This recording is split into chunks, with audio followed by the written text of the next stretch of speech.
Students of MTGO Academy, this is your Pauper Professor Jason Moore, and I would like to welcome you to the latest installment of Doom Traveler is back in action here at Dime a Dozen, this time in one of the classic archetypes in all of Magic the Gathering's history.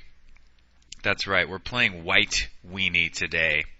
Now, I don't know if you guys have heard the news yet, but there is a bit of unfortunate news here here at MTGO Academy, and that is the fact that all content for MTGO Academy is going to be ending at the end of January here. So that's going to include Dime a Dozen. Dime a Dozen is going to be going on hiatus indefinitely by the end of this month. I'm really sorry to break it to you guys. I know this is not the best of news, but this is the reality we now face. So, with that being said, I wanted to make sure that before Dime a Dozen goes off into the sunset, we get a chance to play some of my favorite decks in all of Dime a Dozen history. And this is really the one that I made my name off of, so to speak. This is the one that I really kind of took the reins of early on in my Pauper career, if you will. So White Weenie saw a lot of play on Dime a Dozen if you go back to those early articles and video series. And we're going to give it one last send-off here today. So let's go ahead and look at this particular list that I cobbled together, and we'll talk about what it's trying to do. So this strategy, in case you don't know, is a creature dense, high threat, aggressive strategy, though when in mono white you tend to not cut the deck super aggressive. You can if you want with a bunch of 2-power 1-drops and stuff. But I find that these creature-dense mono-white decks tend to thrive a little better if you add a lot of 2-for-1s and inherent card advantage into your threat suite. So with this version of White Weenie, we're playing 22 lands because we have a number of 4-drops and 3-drops here. 20 of them are going to be basic plains. We're going to be playing these Lorwyn plains here from Larry McDougall. Thanks, Larry. This is a great looking piece of art here. Then we're going to have a single secluded step. Because we do have the 20 untapped lands, we can afford to have 1 or 2 come into play tapped. It's not really going to harm us that much. And this one allows us to cycle in the late game if we end up being a bit flooded. And I'm also playing Mortuary Mire. Seems like I can't get enough of this card lately. And it's not really going to help us cast our double white spells. But it is going to synergize with Core Skyfisher, which is a card we're playing in this deck, and help us just continue to bring creatures back. Just a little bit more card advantage here. It's a land that somewhat functions as a spell. So starting off on turn 1, we're going to have a number of different threats that we can bring out. We've got a dozen turn 1 threats and 1 piece of equipment. So we've got War Falcon here. This guy's from M13. And he really forces us to bias our deck towards the Knight and Creature Soldier types. He's a 2-1 flyer, but he can't attack unless a Knight or Soldier is present. So it's forcing us to play around 20 or more Knights and Soldiers in the deck. We've also got the newest 1-drop, Thraben Inspector, because he does offer that card draw. And he's got a bit higher toughness, which is going to help us in combat and against certain removal spells. Doom Traveler, sort of an all-star in white ever since Innistrad. This guy, comes 2 threats for the price of 1, so pretty sweet there. The fact that he gets evasive later on is quite relevant too. Just 1 copy of Bone Splitter. In the past, it was certainly not unheard of to play a full play set, but with this version of the deck, I'm trying a lot of different things out. So I'm just playing that one singleton there. We've seen singletons of Bone Splitter in decks like Stompy and Delver, so why not mono white also?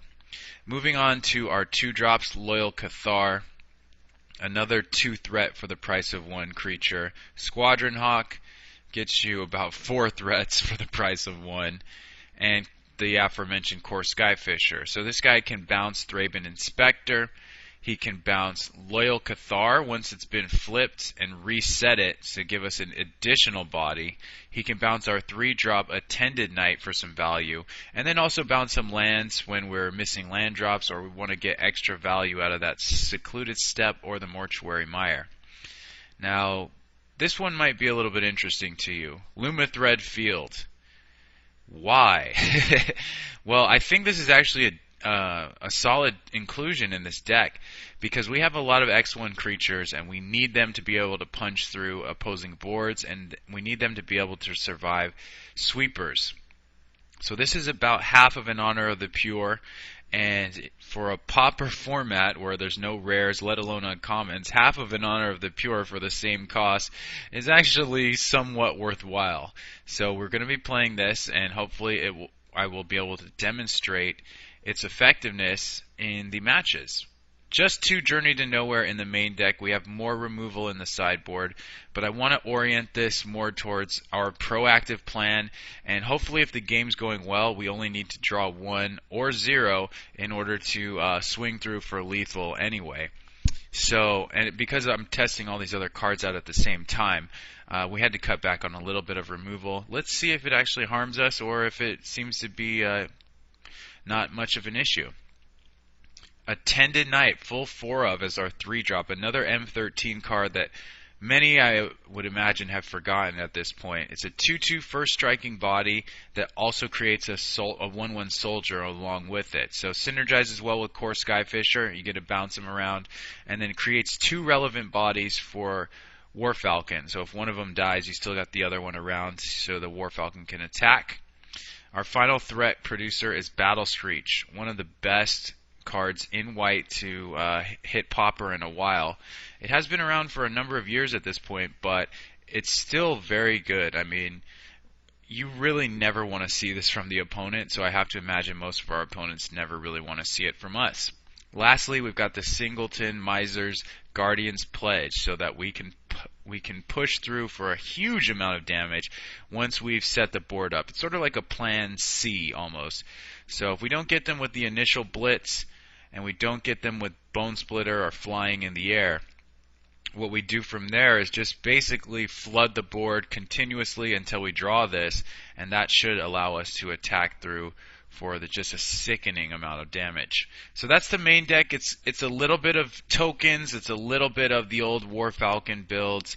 It's a little bit of a 1-drop threat build, while also having a lot of other replenishing threats available to us. So maybe it's a Jack of all trades, master of none, but I have a feeling that this mix will actually prove somewhat resilient here.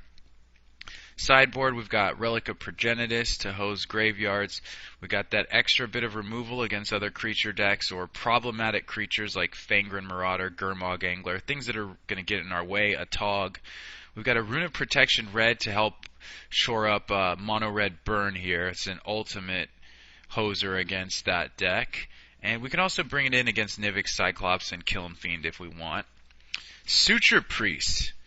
Haven't seen her in a while, but she's quite good at creature mirrors, especially ones that don't have a lot of removal.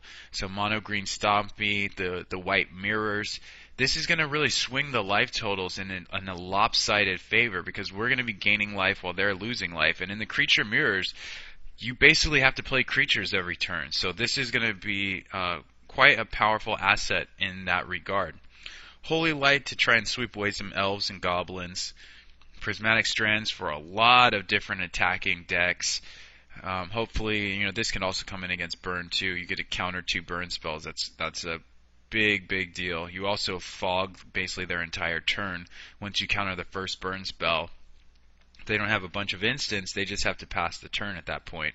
And then a second Guardian's Pledge, any deck that we're not really favored against, that we need to beat them fast before their advantages start to pile up, we want to bring this guy in. Along with Battle Screech, any spot removal heavy decks, we need to have these 4 threats for the price of 1 come and hit the table for us. Lastly, we've got 2 Patrician Scorn to knock out all hexproof enemies that are out there. Alright guys, this is really, I think, going to be the last hurrah, the last time that I play White Weenie here for MTGO Academy, so I hope we make it count. I hope you guys will enjoy it, and I think that's really all I have to say. I want to thank you guys very much for watching all of these installments. This is not the very last dime a dozen, but our time here is limited. Our days on the website are numbered. So let's go ahead and ring in the new year with a new version of a very, very exciting archetype. Thanks, guys. It's time to battle.